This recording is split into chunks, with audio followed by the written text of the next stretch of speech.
中国运30性能如何？完成首飞后将对中国产生怎样的影响？中国运30有怎样的突破？做了怎样的改变？对美国将产生怎样的影响？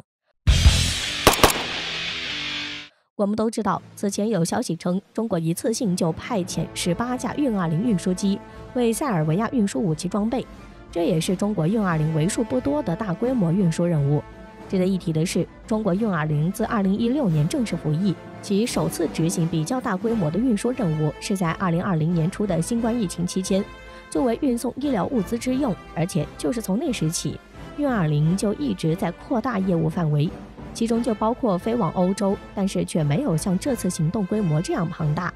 因此，就有分析人士就指出，中国此次选择采用多达18架运20大型运输机去欧洲执行任务，是对自身强大空中运输能力的展示，这也是自运20服役以来至今在海外执行的最大任务，在很大程度上展示了中国强大的运输能力，也对欧洲国家形成巨大威慑作用。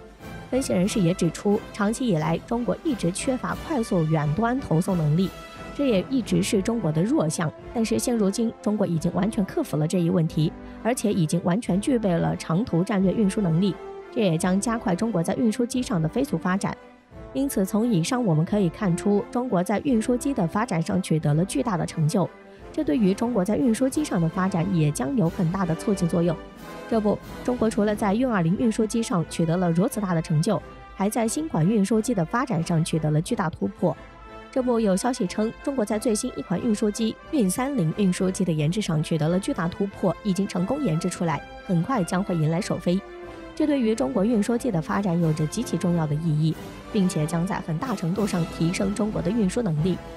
据悉，中国运30运输机最早是2014年珠海航展上被曝光出来，其当时还处于概念设计阶段，并且计划在大约2年内进行全面研制。如果一切顺利，将于2020年实现首飞。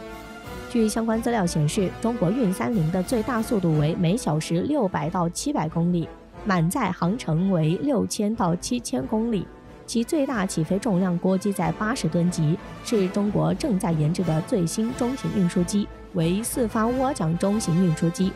此外，有消息称，中国研制运30运输机是为了替代现役运9运输机，为了保持战术起降和低速空投能力，为运30在核心的动力系统上仍然延续了涡桨动力。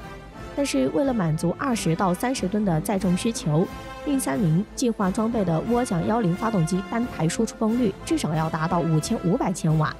作为对比，现阶段装备在运9身上的涡桨6C 发动机最大连续输出功率只有3100千瓦，加上中国对于涡桨动力的研制受到了极大限制，这确实使涡桨10发动机的研制难度非常大。然而，中国国内目前最先进的涡桨动力就是已经服役近半个世纪的涡桨6系列发动机。这款发动机虽然技术成熟可靠，但是升级潜力大、油耗大、输出功率小也是很大的不足，所以中国只能研制全新架构的新涡桨动力，这就是涡桨10发动机。虽然被传早在几年前就已经立项，但是由于中国在这一技术上的缺陷，这就导致中国在涡桨10的研发上十分缓慢，到现在都没有公布其研制成功的消息。对此，有分析人士就指出，由于先进的发动机研制受阻，而运20所使用的涡扇20发动机却取得巨大成就，这就使其会选择用涡扇20发动机依次实现首飞。这主要是由于涡扇发动机的动力比涡桨发动机的动力更快，因此其很可能选择了现成的涡扇20发动机，也能在很大程度上节省成本。那么涡扇20发动机是怎样的一款发动机？据悉，涡扇20发动机是一款推力范围为13000至16000千克力的大涵道比涡扇发动机。这款发动机就是中国以涡扇10太行发动机为基础，自行研制的涡扇20大涵道比涡扇发动机。涡扇20发动机主要用于运20大型运输机，并且在未来其还可作为大型客机、新型双发中型运输机、第2代远程反潜巡逻机的主要动力。但是在涡扇20发动机还没有出来的时候，是中国在飞机的发动机上受到西方国家的卡脖子，导致中国战机的研制受到很大限制和阻碍。所以在中国大型运输机运20研发初期，由于没有发动机，就使中国很头疼。最终不得已才选择采用俄制成熟的 D30KP2 涡扇发动机。俄制 D30KP2 涡扇发动机研制于上世纪70年代，虽然在技术上已经很成熟，但是 D30KP2 涡扇发动机的单台最大推力仅12吨，这和日本 C2 采用的通用电气 CF680C2 相比，推力甚至还达不到该发动机27吨的一半，而且油耗还十分低，从而也十分影响飞机的性能。所以由于运20在发动机上受到较大的限制，所以就使运20未能取得真正意义上的成功。中国现在还是只能无奈以俄制发动机量产过渡，但是这并不会阻止中国前进的步伐，于是中国加紧对涡扇20的研制。值得一提的是，为了实现自主研发发动机的目标，使得涡扇20发动机几乎与运20研制时间同步，并且早在2014年，涡扇20发动机就被发现安装在伊尔76上进行测试。且由于两者发动机尺寸不同，在挂架外形上变化也很大。伊尔76测试平台挂架结构经过强化延伸的更长，目的都是为了安装直径更大、动力更强劲的发动机而准备。因此，由于中国科研团队的不懈努力，终于研制出涡扇20发动机。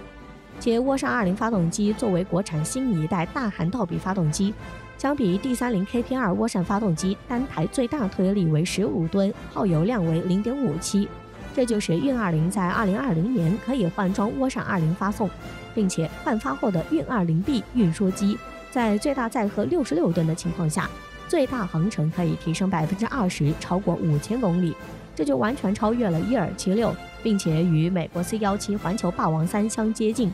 这也是涡扇20发动机所具有的巨大优势，所以也正是由于中国在涡扇20发动机上取得了飞速的发展，这就是中国完全可以将其运用在运30运输机上，可以很好的为其提供动力，这也将进一步加快中国运输机的发展，提升中国的战略运输能力。